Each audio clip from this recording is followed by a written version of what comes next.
Why hello there, we are back for another video on maps I find interesting, or just anything else we can find online. Now, an elderly man measured distances on foot to create this Japanese map, which was completed in 1821. That is wild. How did someone have all the time to do that? How long did it take him? So his name was apparently Ino Tadataka, who was a merchant and after retiring just decided to become a map maker at 55 and start walking. I mean, doing a side-by-side with this in the actual Google Maps version of Japan, I think that is proper impressive. This is a map of daily Irish speakers in the Republic of Ireland, so this is people that speak daily Irish outside of the education system. I mean, wow, this is actually quite shocking to see. I know that a lot of people in Ireland speak probably English anyway, just because it's probably a more universal language. But I just didn't realise how few people actually speak Irish on a daily basis. I mean, in the far reaches, you've got some pockets where people probably speak Irish quite a lot, but it's few and far between, not gonna lie. So this is an East German map of Berlin in 1988, and West Berlin is just missing, as it's not part of the German Democratic Republic. Guys, I think your map's missing a bit. Someone's got some scissors and cut it out of the pages. This is the most popular messaging app in countries in Europe. With absolutely zero surprise, probably the most popular one is that of WhatsApp or Facebook Messenger. You've then got Telegram and then Viber. Yeah, because people definitely use Viber.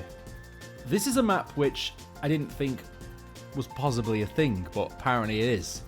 This is a map of how many of the spouses must be in attendance at a marriage for it to be valid. What? So in most places, as you'd imagine, you know, a marriage of two, both parties must be present, which makes complete sense.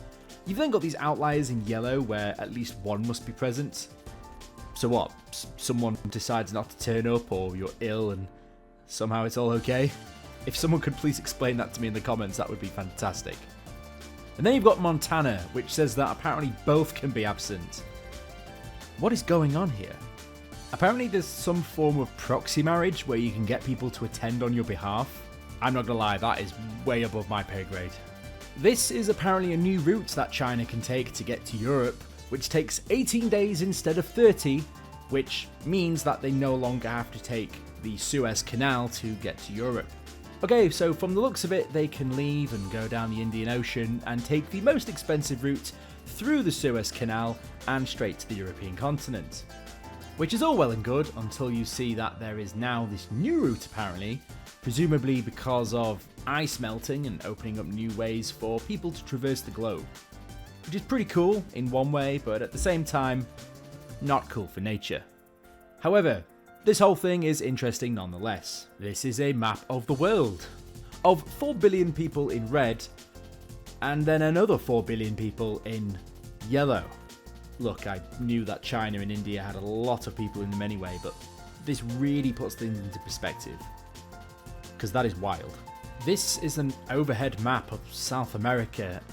See, you can see it running all the way up the side, and even with Peru. But looking at it, geographically it makes a lot of sense, with this picture being very well aptly named the Great Wall of South America, because of course it is. This is a map of Limburg. Limburg. Look, after the first couple of Limburgs, maybe try and think of something a bit more inventive. I mean, why does everywhere have to be called Limburg? Am I right? This is a map of India with Madagascar next to it, which, when we look at it, it looks like it almost fits, like it's a puzzle piece. Like, perhaps one day, these two continents were actually one. I don't know about you, but that's mighty interesting. This is the top 3 languages taught in an Australian school by state or territory, which I would have thought it would have been just your box standard Spanish, French, that sort of stuff. But when really thinking about their location geographically, it's not actually that surprising that a lot of it is actually Asian languages, with very few places actually having their main languages as anything European. Yes, we've got a couple of Frances, we've got a Germany and a Spain in there. But you know what? A lot of it makes a lot of sense. If you live in that part of the world, then you're probably naturally going to be dealing with a lot more people who maybe speak Asian languages. I mean, especially with the way the world's going, we're all going to be speaking Chinese in 20 years anyway. This is a map of Iraq every month, and how the seasons affect Iraq's greenery over that time. And as you can tell, there is a bit of a difference in the northern reaches of Iraq, where it has some more greenery, but then as the months roll on, that becomes less and less apparent. Not gonna lie, if you didn't tell me what this graph related to, I would not have the foggiest. This is nature's flight paths of the travel routes of migratory birds. Now, this one was quite interesting to look at. I mean, you look at these different breeds of bird and where they travel and how far they travel. I mean, the greater white-fronted goose, that travels far. It goes to the far reaches of northern Russia, all the way down to Europe. And then we even look at the white stork, that goes all the way down through Europe, through Africa, and right to South Africa, right at the very bottom. And the routes they take is also interesting too, because it does really show that when they are flying, they'll seemingly use things like coastlines as guiders, because you can see the directions they take and the landmasses they follow. Super interesting stuff. This is part of Antarctica that are claimed by various countries. As you can see, there is a nice split in division of most of them, apart from Chile, Argentina, and the United Kingdom, which seemingly can't share. And then France weirdly have a very small slither of land for themselves in the middle of Australia, and then there's a whole section that's unclaimed. Maybe one day I'll do a full video on the ins and outs of this, because this is actually quite interesting, but I know from my limited experience that I think certain countries have reserved rights to be able to claim sections of Antarctica. I guess if we ever get plunged into war and we've got to fight over resources. Which might seem like some sort of fantasy novel, but sometimes reality is a lot more like fiction than you think. This is a map of almost every single bus route in the United Kingdom. Which, wow, that just goes to show how actually well connected everything is. I would love to know who spent the time to map this out, because it must have taken them ages. Interesting to see your big main capitals as well, with many routes going in and out. It really kind of shows where the big population centres are and where the more remote areas in the country are. I need to correct something. The United Kingdom and Ireland. Yeah, I didn't realise they were there, and I knew for a fact that the comments would blast me if I didn't say that, so there we are.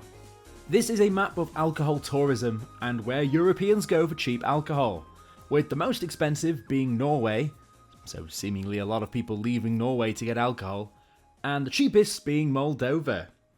And as we can see from this map, there seems to be quite a lot of movement here.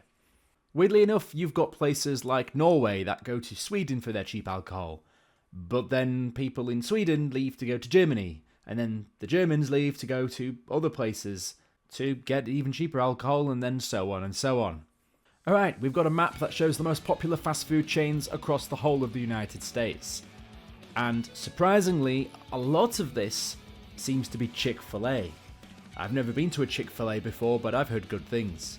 Then we've got, of course, standards such as many of the McDonald's, we've got Wendy's, and then we've got some more local ones like Burgerville, In-N-Out, and Sonic. Bro, where's KFC? This is a map of Germany before it became Germany, between the years of 1815 and 1866. Wow, that is a mishmash of territories and enclaves and... Jeez, I mean, look at this. There's so many. Must have been a big job to bring them all together, not gonna lie. No wonder they all eventually collapsed into one. This is a map of Norway being overlaid onto the United States. And again, it just goes to show how big these countries actually are. I mean, look at the extent of it. It goes for a large stretch from north to south of the whole of the United States. I mean, Oslo and Jacksonville are almost besties. Crazy. And with that, we're going to leave it there. So thank you very much for watching. And if you liked the video, be sure to like and subscribe. I'll see you guys in the next video. Fantastic.